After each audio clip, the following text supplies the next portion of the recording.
مالك الملك لا إله إلا الله رب الله الله رب علام الغيوب يد الدنيا أو ما فيها رب الله الله رب الله الله رب الله أحد الله صمد لم يلد. بسم الله الرحمن الرحيم. الحمد لله رب العالمين حمد الشاكرين. الصلاة والسلام على سيد الأنبياء والمرسلين سيدنا ونبينا وشفيعنا ومولانا محمد وعلى آله وأصحابه الطيبين الطاهرين. قدرمنو اوریدونکو د ژوند د لارې د خپرونې مینوالو، السلام علیکم ورحمة الله وبرکاته. ستاسو روغتیا او خوشحالي د پاک رب نه غواړم، په دې هیله چې د صحت او عافیت جامې پر تن ولرئ او خوشحالي مو په برخه وي. دا دی زه محمد یاسین فهیم د ژوند د لارې د خپرونې په وړاندې کولو کې ستاسو په خدمت کې یم. زموږ د نن ورځې د خپرونې موضوع بیا هم د رسول اکرم صلی الله علیه وسلم د انقلاب حکمت. درنو اوریدونکو، د قرآن کریم معجزه د اسلامی دعوت لپاره د رسول الله صلی الله علیه وسلم سره د کردار ترڅنګ یوه بله ګټوره او اغیزمنه وسله د الله کلام و. قرآن کریم په پرله پسې توګه یو په بل پسې په محمد رسول الله صلی الله علیه وسلم نازل شوی. د دې کلام تر مخ د ټولو ادیبانو، شاعرانو، خطیبانو او فصیحانو ژبې ګونګۍ وي. دا فصیح، بلیغ، خلیل او جمیل، ستر او لوی، هیبت راوړونکی، ویرونکی او نیونکی، عاجزونکی او سر تسلیمولو ته مجبورونکی د انسان نه پورته دا الهي کلام. قرآن داسې یوه معجزه وه چې چا سره د ماتولو ځواب نه و. د سیلاب په څیر غړزېده، د باران په څیر ورېده، د وریځې په څیر پورته کېده، د برق په څیر تک کاوه، د دریاب په څیر څپې وهلې او د طوفان په څیر راپورته کېده او د ګلونو په څیر خوشبویي کوله. دا د اسلامي دعوت دوهم انقلاب راوړونکې اغیزمنه وسله وه. یوازې همدا قرآن د کفارو ټولو یلغارونو ته د ځواب لپاره بسنه کوله، ځکه چې دې ته د ماتې ورکولو کوم ځواک نه و او نه یې چا د مقابلې توان درلود. دې وسلې ډیر غټ قوت درلود چې د رسول الله صلی الله علیه وسلم سره وه. هیڅ داسې خبره په قرآن کریم کې نه وه چې څوک ورته ګوته ونیسي او یا یې څوک تردید او رد کړي. دا د ژبو ګونګی کوونکی، په زړونو کې لرزه راوړونکی، د عقلونو متوجه کوونکی او د څیرو روښانوونکی کتاب و. قرآن کریم په بیا بیا خپلو مخاطبینو او منکرینو ته چیلنج ورکړی چې د قرآن کریم د دې چیلنج هیچا ځواب نه درلود. رسول الله صلی الله علیه وسلم د یوازیتوب سره سره بیا هم د سترو لښکرو خاوند و. د بېوسي سره سره د هغه په څنګ کې ډیر ستر ځواک و. د ځانګړیتوب تر څنګ د دې کتاب په واسطه ورته ډیر زیات تایید او ملاتړ ور په برخه شوی و. داسې ملاتړ چې د هغه وروسته یې یو بل چاته ضرورت او اړتیا نه وه. د رسول الله صلی الله علیه وسلم د ادعا په څیر دومره ستره ادعا لا تر اوسه پورې هیچ چا په نړۍ کې نه وه کړې، لکه چې وایي چې محمد رسول الله صلی الله علیه وسلم د عالمیانو لپاره رحمت دی، خاتم النبیین دی، هغه د ټولې نړۍ لپاره د هادي او لارښود په څیر رالیږل شوی. نبی کریم صلی الله علیه وسلم د دې سترې دعوې د ثبوت لپاره دا ستر کتاب راوړاندې کړ او دې کتاب بیا ټولې نړۍ ته چیلنج ورکړه چې تر اوسه پورې په مقابل کې څوک د څه ویلو جرأت هم نشي کولی. دا د قرآن کریم حیرانوونکې ځانګړتیا وه چې پکې په یو وخت کې عقلي علوم، روحاني علوم، اخروي علوم لکه د دوو دریابونو په څیر څنګ په څنګ بهیږي. په هغه کې د دریاب په څیر ژوروالی او عمق دی او هم ترې د سمندر د مرغلرو په څیر د ګټو اخیستلو ذرایع شته. په قرآن کریم کې د شکوکو او شبهاتو د لمنځه وړلو رواني قوت دی. په قرآن کریم کې د ستړیا پرته د پرله پسې لوستلو خوند او لذت شته. په دې ستر کتاب کې د حفظ او د زړه په ژوروالي کې د کیناستو ښهوالی پټ دی. د قرآن کریم هدایت د چا لپاره ځانګړی نه بلکې د ټولو لپاره عام دی. د قرآن کریم ارشادات محدود نه بلکې غیر محدود دي او بالکل د انسانی فطرت په مطابق د هغوی د پاکو او روا غوښتنو بار پورته کوي. په قرآن کریم کې د کوم نسل، سیمې او یا قوم محدودیت نشته. همداراز نه کومه ډله د تل لپاره د الله د بندگی څخه باسي او نه یې په ازلي ډول د الله د محبوبیت مصداق ګرځوي. دا هغه کتاب دی چې د ځمکې ټولو برخو ته خپل قوانین رسولي او هم یې د هغه عملی جنبه ښوولې ده. دا هغه کتاب دی چې د رنګ، نژاد، نسل، وطن او ملت د امتیازاتو څخه پورته یې ټولې نړۍ ته خپل فیض او برکت ور رسولی. دا د دې کتاب ځانګړتیا ده چې دا د ټولو الهي مذهبونو د پاکو لارښوونو تایید کوي او هغه په ډیره ښه توګه وړاندې کوي. قرآن کریم د نړۍ هیڅ مسلمه صداقت نه تردیدوي بلکې صداقت د قرآن کریم یو امتیازي نښه ده او د همدې صداقت او رښتینولي په رڼا کې عدل او انصاف د قرآن کریم کړنلاره ده. دا کتاب د رښتینولي تایید او ملاتړ کوي. قرآن کریم داسې یو پرېکوونکی کتاب دی چې د ټولو انساني ستونزو حل یې وړاندې کړی.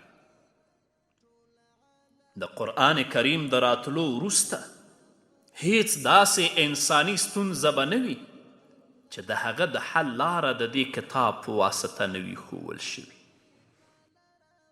قرآن کریم په افراد کې ککړ او په تفرید کې ډوب شوی انسانیت د اعتدال او منځنۍ لارې په لور رابولي. یوازې قرآن هغه کتاب دی چې په پیل کې دا دعوه کوي چې د دې کتاب یو لفظ د شک او شبهې نه پاک دی. الله رب العزت د سورة بقرې په پیل کې وایي لا ریب فیه.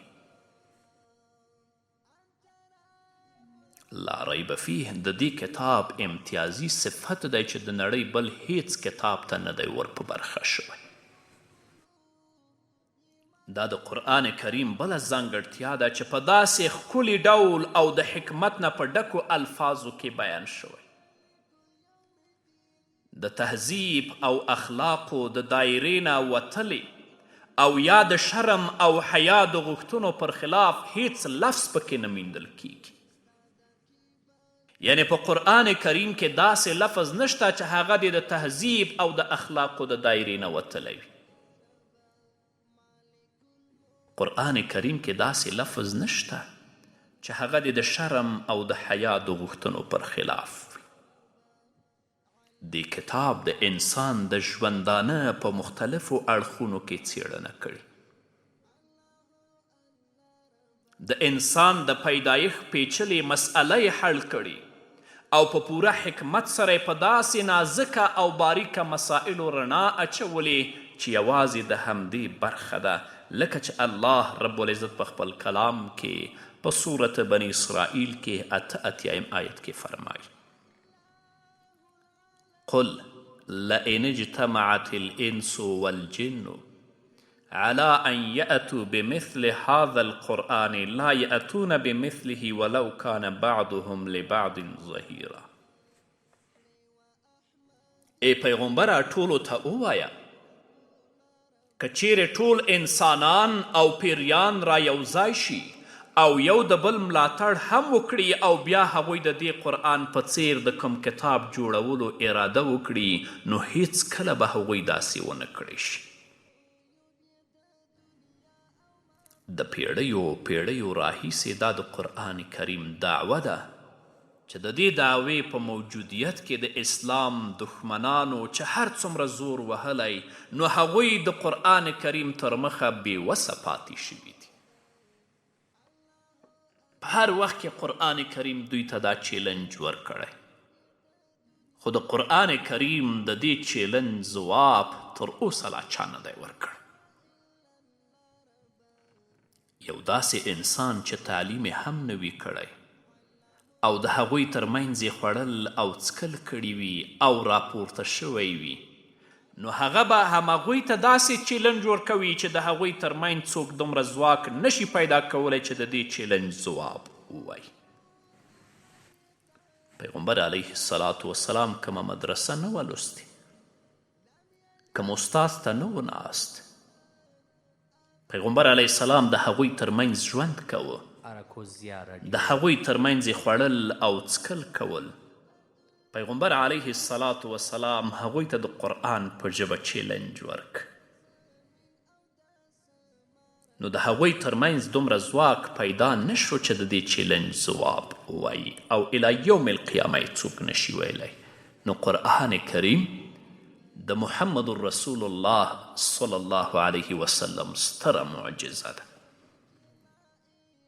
دا داسې معجزه ده چې د انسان د ژوندانه په مختلفو اړخونو کې څیړنه کړي. دا داسې معجزه ده چې د انسان د پیدایښت پیچلې مسئله یې حل کړي.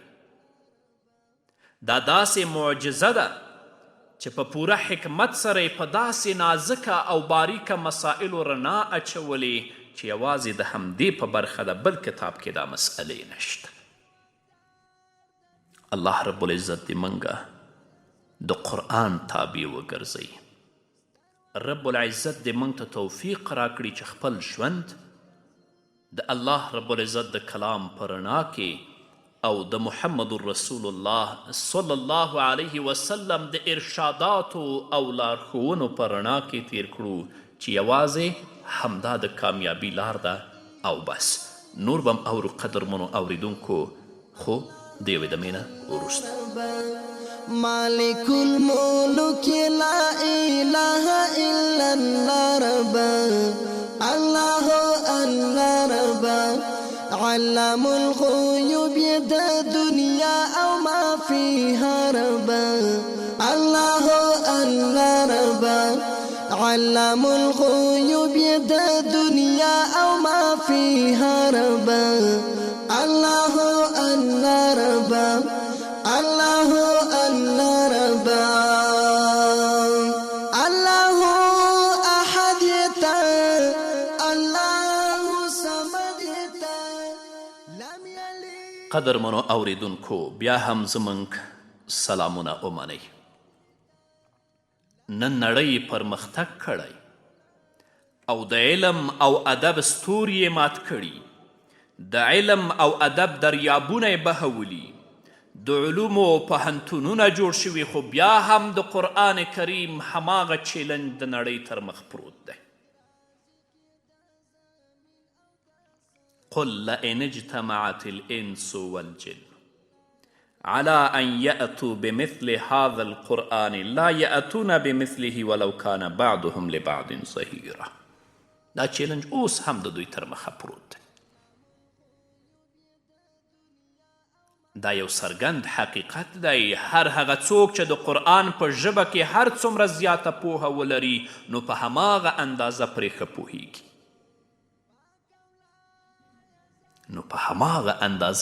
پوهیږي، چې د دې چیلنج هیڅ ځواب نشته. هغه اصول چې قرآن کریم د ژوند په هکله بیان کړي او هغه دلیلونه او حکمتونه چې د ملتونو او قومونو د هڅکوالي او ټیټوالي په هکله راڅرګند کړي، که څه هم په ننني پرمختللي دور کې علوم او پوهه د کم ځای څخه کم ځای ته رسېدلي، خو بیا هم د قرآن د همغو اصولو څخه هیڅ یو نه دی پخوانی شوی، یعنی څوک پرې نه دي وړاندې شوي او نه یې د کم یوه تردید شوی. په قرآن کریم کې باطل هیڅ نشته. د زمانې پرمختګ نه د دې کوم شی کم کړی او نه یې پکې زیادت ثابت کړی. دا یو مکمل هر اړخیز او د ترمیم نه پاک کتاب دی، لکه چې الله رب العزت په خپل کلام کې په سورة سجده کې 42 آیت کې فرمایي لا یأتیه الباطل من بین یدیه ولا من خلفه تنزیل من حکیم حمید. باطل ورته د مخې او یا شا څخه نشي راتللی، دا خو د حکیم او محمود الله لخوا رانازل کړی شوی کلام دی. تنزیل من حکیم حمید. د قرآن کریم مقابله نه څوک په شیرین کلامی کې کولی شي، نه یې په ادب کې کولی شي، نه یې په رواني او موزونیت کې کولی شي، نه یې په تلاوت او لطافت کې کولی شي، نه د بیان او استدلال په زور کې، نه په حرکت او تحریک کې، نه په روب دبدبه او عظمت کې. دا د وړو او خوږو جملو په زړه وړونکی ترکیب، د ادب له اړخه د بیان د انداز نه ډک، داسې کلام چې په زړونو کې د تیر او غشي په څیر ننوځي، په سترګو کې په ډیره ښکلا او ښوالي سره ځای پیدا کوي او په غوږونو کې په ښکلي آواز او په خولو کې د میوې د اوبو په څیر ورغورځي.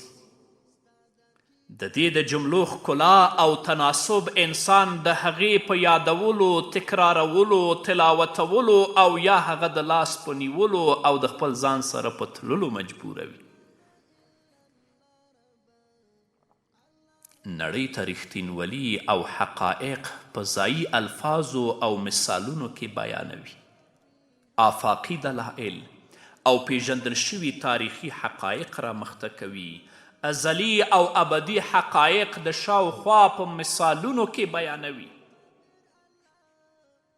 حتی د اوریدونکي لپاره هیڅ شی اجنبي، پردی او د پوهېدو پرته نه پرېږدي.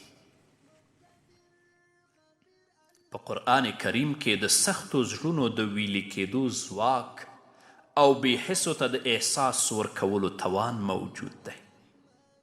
همداراز د ظالمانو د موم کولو او د ناپوهه د پوهولو حرارت او سلیقه لري. جاهلانو ته علم ورکول، بې شعورو ته شعور وربخل او د بې خبره خلکو د پوهولو او تنبیه کولو توانایی پکې موجوده ده. په قرآن کریم کې د جبارانو او ظالمانو د ویرولو، بې زړه خلکو ته د زړورتیا ورکولو توانایی او ځواک موجود دی.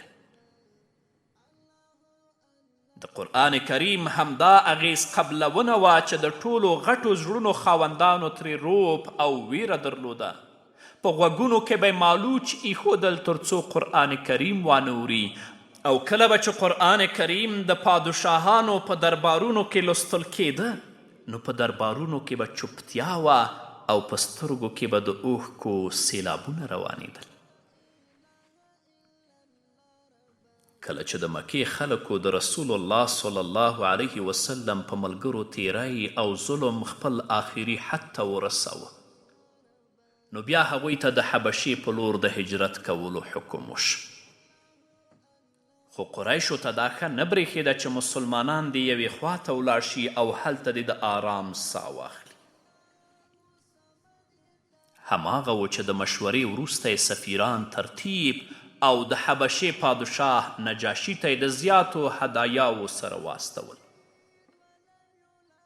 هغوی د نجاشي نه هلته غوښتنه وکړه چې د هغوی فراریان دې هغوی ته ور حواله کړي. درباریانو له پخوا څخه د هدایاو په واسطه او د تحفو په واسطه د دې کار سره موافقه کړې وه. نو هماغه و چې درباریانو د دې غوښتنې تایید او ملاتړ په یو آواز سره وکړه، خو نجاشي ورته وویل صبر وکړئ، زه خپل ملک ته پناه راوړونکي هیڅکله په دې توګه چاته نه سپارم تر څو پورې چې زه مطمئن نشم او د اصلي خبرې حقیقت معلوم نه کړم. هماغه چې نجاشي د پیغمبر علیه السلام ملګري دربار ته راوبلل، هغوی په خپلو منځو کې دا پریکړه وکړه چې د پادشاه تر مخه به همغه تعلیم او لارښوونې چې محمد رسول الله صلی الله علیه وسلم هغوی ته ښوولي وړاندې کوي. بیا نو د هغه خوښه چې پرېږدي مو او که باسي. نو دربار ته رسېدو سره حضرت جعفر رضی الله تعالی عنه د ابي طالب زوی د مهاجرینو په نمایندګي یوه ستره وینا وکړه چې پکې د جاهلیت د دور بدی او زیانونه او د اسلامي تعلیماتو او لارښوونو څو ټکي بیان کړي.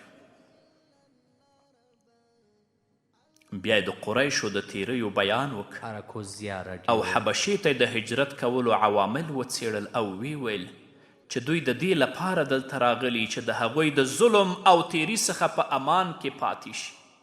یعنی موږ د دې لپاره حبشې ته راغلي یو چې د قریشو د مشرکینو د ظلم او د تیري څخه په امان کې پاتې شو. نجاشي د جعفر بن ابي طالب د تقریر د اوریدو وروسته وویل تاسې ما ته هغه کلام واوروئ چې تاسې وایئ چې دا د الله له اړخه نازل شوی. جعفر رضی الله تعالی عنه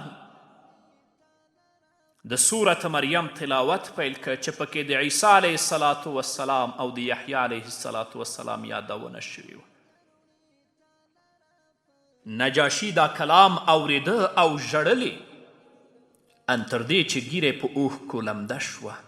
کله چې جعفر رضی الله تعالی عنه تلاوت خلاص که نو هغه ورته ویل بېشکه چې دا کلام او هغه څه چې عیسی علیه السلام راوړي وه دواړو د یو ځای څخه سرچینه اخیستې. په الله قسم چې زه به تاسې هغوی ته هیڅکله هم ور حواله نه کړم. د قریشو د هیئت یو هوښیار نماینده بله خبره وکړه، ویل چې جناب تاسې د حضرت عیسی علیه السلام په هکله د هغوی عقیده وپوښتئ. بله ورځ مهاجرین بیا را وغوښتل، هغوی ډیر غمجن ول. هغوی پوه شوي وو چې د عیسی علیه السلام د ابن الله نازکه مسئله رامنځته شوې، ځکه دوی ورته ابن الله وایي. دا د عیسویانو عقیده وه، خو مسلمانانو پریکړه وکړه چې هماغه خبره به کوي چې الله او د هغه رسول ورته ښوولې، که څه هم موږ د حبشې څخه وباسي. موږ به هماغه خبره کوو که حبشې څخه مو وباسي او مشرکینو ته مو حواله کړي. کومه خبره چې د عیسی علیه السلام په هکله الله او د الله رسول کړي هغه به کوو. نو کله چې په دربار کې نجاشي ورڅخه د همدې سوال په هکله وپوښتل نو جعفر رضی الله تعالی عنه پرته له کومې ویرې او تردد څخه پورته شو او ویل هغه د الله بنده او د الله استازی او د الله رب العزت لخوا یو روح او کلمه ده چې الله رب العزت د جبرائیل امین په واسطه مریم علیها الصلاة والسلام ته القا کړي. نجاشي د دې خبرې په اورېدو سره د ځمکې څخه یو ډکی راپورته که او ویل په الله قسم هغه څه چې تاسې وویل عیسی علیه الصلاة والسلام د هغه څخه د دې ډکي په اندازه هم زیات نه و. د اسلامي دعوت دا ستره وسله قرآن کریم و. دا به اورو قدرمنو اوریدونکو خو په بلې خپرونه کې. نو دا وه زموږ د نن ورځې خپرونه چې ستاسو درانه حضور ته وړاندې شو. تر بلې خپرونې پورې چې زه بیا هم ستاسو درانه حضور ته راځم تاسو ټول په لوی او بخونکي الله سپارم. پاتې ژوند مو نیکمرغه، ښاد، بریالي او کامیاب اوسئ. مالک الملک لا اله الا الله رب الله الله رب علام الغیوب د دنیا او ما فيها رب